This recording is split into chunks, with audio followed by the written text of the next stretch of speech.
गौरा, हट मत करो, दूध पी लो। नहीं, पहले बोलो कि शिव से मेरा ब्याह करवाओगी। ये तो हट हुआ गौरा, रुद्र तुमसे ब्याह नहीं करेंगे। वो तो योगी है, ध्यान मग्न है। तो मैं भी दूध नहीं पीऊंगी। इतना आसान नहीं है शिव से ब्याह करना, इसके लिए बहुत तप करना होगा। ऐसे ही नहीं होगी शिव की प्राप्ति। तो मैं तब करूंगी।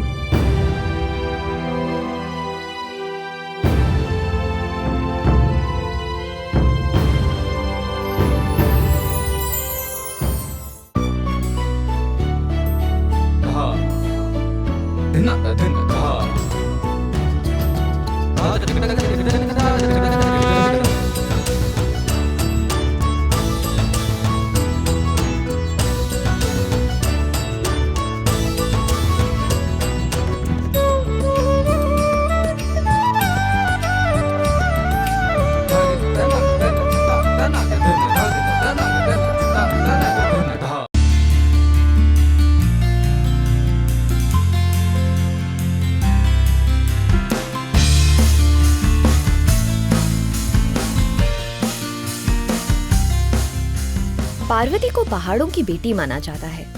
हिमावन के यहाँ पैदा हुई गौरा का जन्म हुआ ही शिवा से ब्याह करने के लिए था। उत्तराखंड के केदारनाथ के पास त्रियुगी नारायण मंदिर में हमारी ये कहानी जन्म लेती है। सती ने आग में कूद के अपनी जान दी।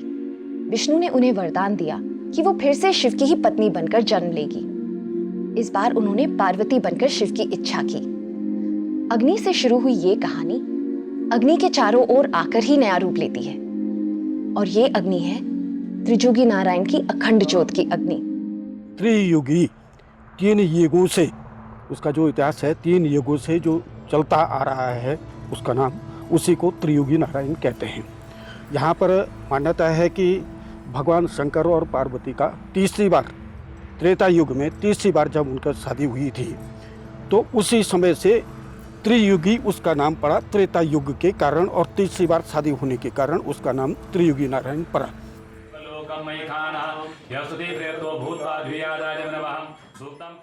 कहते हैं कि यहाँ मंदिर में उस हवन की अग्नि आज भी जल रही है, जिसके चारों ओर शिव पार्वती का विवाह हुआ था। 3 युगों से जलती आ रही ये अग्नि शिव और पार्वती के प्रेम का प्रतीक है। The eternal flame of eternal love को खुद महसूस करने आई हूँ मैं सारा, कहीं सुनी the myths and legends of India में। सत्य युग से और त्रेतायुग होते हुए और द्वापर होते हुए 3 युगों के लेकर के आज इस कलयुग में भी वहां पर वो अखंड ध्वनि चल रही है। अखंड ज्योत का क्या मतलब है? अखंड ज्योत का मतलब ये होता है कि जो लगातार जल रही है, या जो लगातार है। अच्छा। जैसे गंगा जी की धारा, अविरल धारा, अखंड धारा अविरल जो चलती रहती है, जो खंडित नहीं हुई, ऐसी अखंड उसको बोलते हैं जो खंडित नहीं हुई। अब लोग ये मानते हैं 3 युगों से वो आग जल रही है और धुनी जल रही है। कभी भी उसको चाहे कुछ हो जाए, बर्फ पड़ जाए, तूफान आ जाए, कोई भी समस्या गांव में आ जाए, उस धुनी को जलते रहना है। एक बार जब वहाँ पर बर्फ बहुत ज़्यादा गिर गई, तो जब बर्फ गिर गई तो तब उसने उसको परिवार की चिंता, जो पुजारी था उसको अपने परिवार की चिंता सताने लगी, और उसके मन ही मन ये सोचा कि मैं तो यहाँ बैठा हूँ, लेकिन मेरे घर वाले, मेरे परिवार क्या कर रहा होगा, मेरे जानवर हैं, पशु हैं, सब हैं, उनका पालन कैसे होगा इस बर्फ में। तो तब भगवान नारायण ने जो है उनको सपने में दर्शन दिए, और सपने में उसको जाकर के ये कहा कि तुमको इसकी चिंता करने की ज़रूरत नहीं है, मैं अपने आप तुम्हारी व्यवस्था करता हूँ। इसका कोई प्रूफ है कि ये इतने सालों से जल रहा है? इसका प्रूफ केवल वेदों में और पुराणों में ही मिल सकता है। अच्छा। जी, ऐसा तो कोई ठोस प्रमाण हमारे पास नहीं है कि हम आपको ठोस प्रमाण बता दें, लेकिन ये है हमारी भी पीढ़ियाँ दर पीढ़ियाँ यहाँ, और ये कभी नहीं बुझी? कभी नहीं। अभी हमको भी 54-55 वर्ष हो गए हैं, हमने यूं ही देखी है। हमारे दादा, पिता, उनके दादा, कई पीढ़ियाँ हमारी हो गई है जिन्होंने इस अग्नि की सेवा की है, और बराबर चलती रहती है। विष्णु के बामन अवतार का ये प्राचीन मंदिर नारायण को डेडिकेटेड है। कहते हैं यहीं पर विष्णु ने घराती बनकर शिव पार्वती की शादी करवाई थी। मंदिर तो ये जो सामने पे जो शैली है, ये महाभारत काल की है। जब पांडव लोग यहाँ आए थे तब टूट चुका होगा मंदिर, तो उसका उन्होंने जीर्णोद्धार किया। तो आर्कियोलॉजी वाले इतना प्राचीन तो नहीं बताते हैं उस मंदिर को, क्योंकि ये कत्यूरी शैली का मंदिर लोग इसको बताते हैं। तो वो इतना प्राचीन नहीं है मंदिर, लेकिन ये माना जाता है कि उस मंदिर से पहले वहाँ पे दूसरी शैली का कोई मंदिर रहा होगा, वो जो बाद में उसको बदल दिया गया। प्राचीन काल में संप्रदायों पर बड़ा ध्यान दिया जाता था। ये वैष्णव संप्रदाय है, ये शैव संप्रदाय है इत्यादि। इस रूप में अगर बद्रीनाथ का क्षेत्र वैष्णव संप्रदाय का गढ़ बन गया था तो केदारनाथ क्षेत्र शैव संप्रदाय का गढ़ बना था। वैसे केदारनाथ घाटी में ज़्यादातर शिव और शक्ति के मंदिर हैं, लेकिन एक बहुत बड़ा सेंटर जो विष्णु मंदिर का है उसे माना जाता है त्रिजुगी नारायण। वैष्णव विष्णु के भक्त होते हैं और शैव शिव के। यहाँ त्रियुगी नारायण में दोनों ही उपासक आते हैं। मंदिर तो नारायण का है यानी विष्णु का, लेकिन शादी यहाँ शिव की हुई थी। वैष्णविज्म और शैविज्म में ये आर्ग्यूमेंट तो हमेशा चलती रहती है कि ज्यादा इम्पोर्टेंट कौन है। यहाँ इस मंदिर में दोनों एक साथ है, रिश्तेदार है। जैसे आप मुसलमानों में शिया और सुन्नी को लेकर तकरार होती है, ऐसे हिंदू में भी वैष्णव और शैव को लेकर तकरार होती थी। वैष्णव बोलते थे हमारा मत बड़ा है, हम बड़े हैं, और शैव लोग बोलते थे हम। आदि गुरु शंकराचार्य जी ने जब उत्तराखंड में यहाँ आए, उन्होंने यहाँ के मंदिरों को देखा परखा, तो उन्होंने देखा कि यहाँ के मंदिरों में शंकर और विष्णु की इकट्ठी पूजा होती है। ये आदि शंकराचार्य जी ने मंदिर स्थापित किए। लोग कहते हैं मंदिर स्थापित किए। आदि शंकराचार्य जी ने कहते हैं कि बद्रीनाथ का मंदिर स्थापित किया था और केदारनाथ का मंदिर स्थापित किया था। लेकिन जो शैली आदि शंकराचार्य के साथ आई, उस शैली का होने के कारण हर एक कहता है इसको आदि शंकराचार्य ने स्थापित किया है। ये ऐसा नहीं कि आदि शंकराचार्य जी ने इतने मंदिर बनाए। दक्षिण भारत से अपने 3 लाख अनुयायियों को लेके आए थे। उन्हें कहा था कि यहाँ की जो सनातन पद्धति की जो पूजा, आप इसको देखो, यहाँ के मंदिरों में शंकर और विष्णु दोनों पूजे जाते हैं। तब जो है कि शंकराचार्य, आदि गुरु शंकराचार्य जी ने जो है कि दोनों का समावेश किया था धर्मों का। तो उन्होंने ये जीर्णोद्धार किए थे। यहाँ के मंदिर निर्माण नहीं बल्कि जीर्णोद्धार किए थे। वो जो मंदिर है ना, वहाँ पे क्या हुआ था? वहाँ पे पार्वती का विवाह। जोर से बोले, मुझे सुनाई नहीं दे रहा है। ये कह रहे हैं शिव पार्वती के विवाह। शिव पार्वती की विवाह हुई थी। अच्छा, और यहाँ पे लड़की लोग व्रत रखते हैं। शिव जी का व्रत इसलिए रखती हूँ क्योंकि मुझे शिव जैसा ही पति चाहिए। मुझे शिव जैसा पति चाहिए।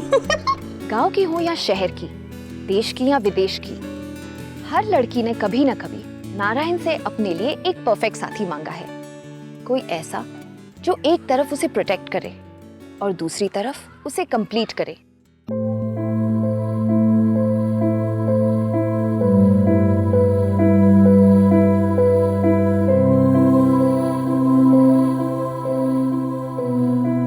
ये क्या गौरा, यहां हट करके बैठी हो? स्वयंवर में आए देवों और राजाओं का यूं अपमान क्या शोभा देता है? गौरा, उन्हें जवाब दिए बिना तुम छोड़कर आ गई? क्या इकट्ठे हुए लोगों में तुम्हें कोई पसंद नहीं आया? पर महाराज, मेरे मन में कोई और बसे हुए हैं। मैं तो अपना वर चुन चुकी हूँ। तो किस वीर को यह सौभाग्य प्राप्त होगा? किस देव को या किसी राजा को? एक योगी को। गौरा, तुम अब बड़ी हो चुकी हो। जो संभव नहीं है उसकी बात क्यों करना? पर माँ, मेरे मन में सिर्फ और सिर्फ महादेव बसे हुए हैं, तो फिर संभव और असंभव क्या? महादेव, उन्हें पाने के लिए तुम्हें घोर तप करने होंगे गौरा। महादेव तुम्हें यूं ही नहीं प्राप्त होंगे। तो फिर मैं करूंगी। महादेव को पाने के लिए मैं घोर तप करूंगी। तो इसीलिए ये माना जाता है कि शायद पूर्व जन्म के संस्कारों की वजह से उनकी शादी शिव जी के साथ उन्होंने की या करनी पड़ी। गौरा 5 साल की हुई, उसको अपने पूर्व जन्म के पति की याद आ गई और वो शिव को, शिव ईश्वर कहते हैं हमारे यहाँ, नाम उसका ईश्वर है। ईश्वर पुकारती गई जहाँ शंकर कैलाश में तपस्या में बैठे हुए थे। पार्वती जो है वो हमेशा ही तपस्या करती हुई दिखी हैं फॉर जनरेशंस टुगेदर, और शिव जो हैं उनके पति के रूप में माने भी जाते हैं और उनसे विवाह करने के लिए वो ये तपस्या करती हैं।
attract his attention, she has to do this meditation herself. उनको तपस्या करनी पड़ी कि भाई I am around and you have to pay heed and I've been waiting for generations. ये परफेक्ट अदर हाफ, हमें इसकी इतनी जरूरत क्यों है? सतयुग से चली आ रही ये कहानियां पीढ़ी दर पीढ़ी हमें यही सीख क्यों देती है? क्या ये एक मिथ नहीं है कि मैन और वुमन एक दूसरे के बगैर अधूरे हैं?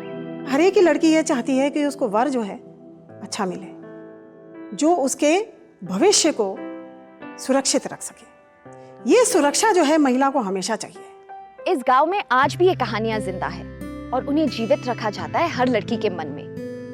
पार्वती की मनोकामना की पूरक ये अग्नि गांव की हर लड़की के लिए इच्छा पूर्णी है।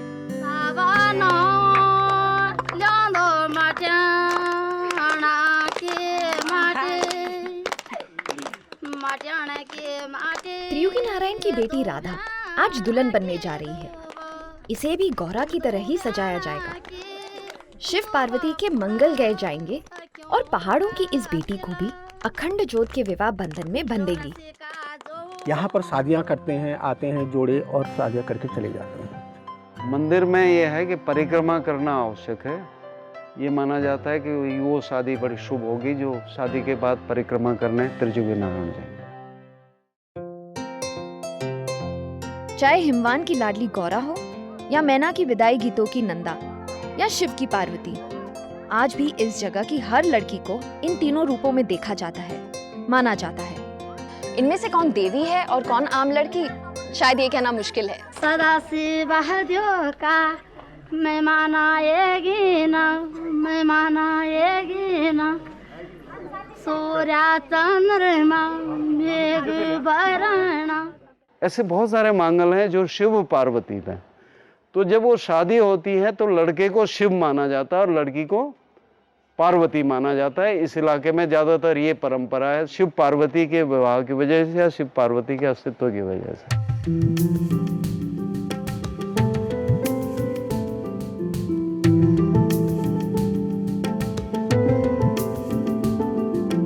कब आएंगे मेरी पार्वती के शंकर?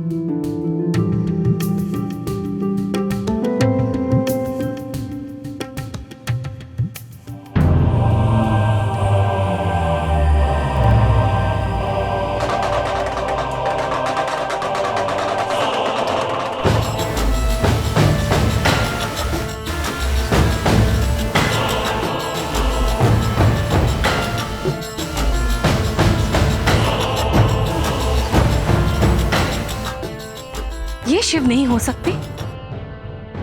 इनके लिए मेरी बेटी ने तप किया था। ये तो भस्म रमा के भूतों और कंकालों के बीच रहने वाला जोगी है। ये मेरी बेटी को अपने साथ कैसे रखेगा? इन अघोरियों के बीच मेरी बेटी कैसे रहेगी दूर कैलाश पे? नहीं, ये संभव नहीं हो सकता।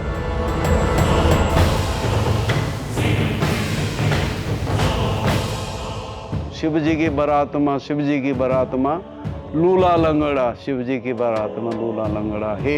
नहीं, अब मैं उस चीज को नहीं मानता, क्योंकि शिव की बारात किसी ने देखी नहीं है। जब केवल एक कल्पना मात्र है। इस प्रकार का भयानक अपना स्वरूप दिखाया था कि जटाजूट, जटा के मुकुट पे चंद्रमा, चारों तरफ नागों की माला, एक बूढ़े बैल में बैठी हुई, नाक में जो है कि पानी बहता हुआ, आंखों से पानी बहता हुआ, कंकाल के शरीर जैसे उन्होंने अपना भेष दिखाया था। तो कौन माता चाहेगी कि ऐसे भेष वाले के साथ मैं अपनी पुत्री की शादी करवाऊं? जानबूझ करके शादी में विकराल रूप में आए, क्योंकि शिव के तो हजारों रूप हैं। लेकिन शादी में ये सोचने के लिए, उसकी परीक्षा लेने के लिए पार्वती की कि ये मुझसे शादी करेगी या नहीं करेगी। इसके बावजूद विष्णु ने यहाँ पार्वती के भाई की भूमिका निभाई थी। वो जानते थे कि शिव तो अपने आप में मनमौजी है, फिर क्या पता किस रूप में प्रकट हो। विवाह तो करवाना ही था, ये तो देवताओं की मिली भगत थी। पार्वती की भी यही इच्छा है। नहीं, मैं इसे कुएं में धकेल दूंगी, मार डालूंगी, लेकिन इसका ब्याह शिव के साथ नहीं रचाऊंगी। रुद्र के इस रूप से डरिए मत, ये तो उनके अनेक रूपों में से एक रूप है। शिव भी हैं और शंकर भी हैं, वो महादेव भी हैं और महाकाल भी हैं। उनके छुपे हुए रूप को पहचानिए। महादेव, सामने आइए।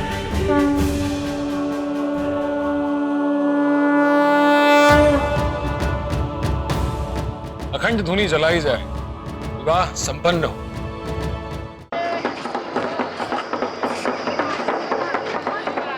दौशाल गांव से निकली ये बारात भी शिवजी की बारात की तरह मस्त मौला लोगों की है।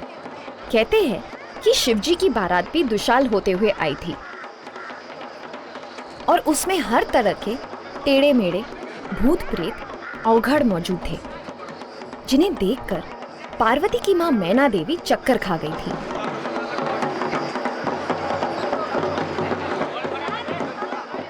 तो शिव पार्वती की वजह से शक्तिमान बनता है, पार्वती के बिना वो कोई शक्तिमान नहीं। शिव को ये माना जाता है कि वो शक्तिहीन है बिना पार्वती के, विदाउट एनर्जी।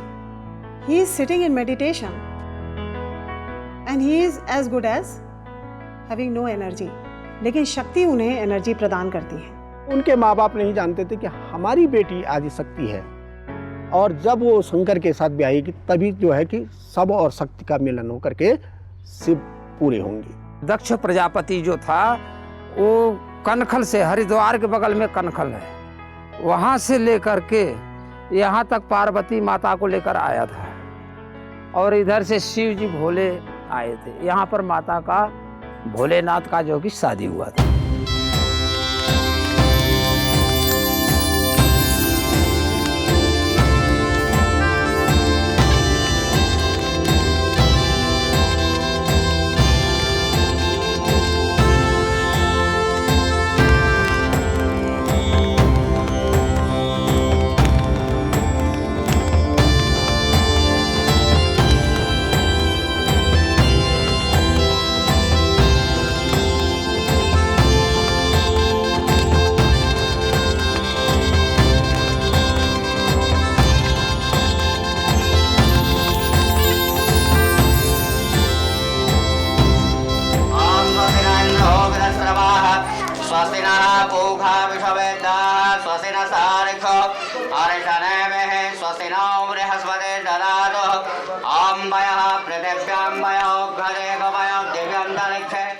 कई लोग तो अब यहाँ पर शादियों के लिए, शादी करने के लिए भी आते हैं और यहाँ पर आकर के वो शादियाँ भी करते हैं, क्योंकि उनकी जो मान्यता है वो ये है कि यहाँ पर अगर भगवान शंकर ने शादी की थी तो उनका जीवन जिस प्रकार से अमर हुआ, अजर और अमर है, उसी प्रकार से हमारी ये शादी भी जो है अजर और अमर हो। देवताओं को साक्षी मान करके साक्षात उनके मंदिरों में शादी की जाए तो शादी का संबंध जो है, आजकल जिस तरह से प्रॉब्लम्स आ ही जा रही हैं, जो प्रॉब्लम्स हो रही हैं समाज में, वो ज़्यादा सिक्योरिटी प्रदान करेगी, क्योंकि देवी देवताओं का एक जिसको कहता है भय भी होता है, भय बिन होत न प्रीति। तो शिव कल्याणकारी भी हैं और विनाशकारी भी, संहारकर्ता भी हैं। उनका जो त्रिनेत्र की बात करते हैं कि शिव का अगर त्रिनेत्र खुलेगा तो विश्व जो है वो भस्म हो जाएगा।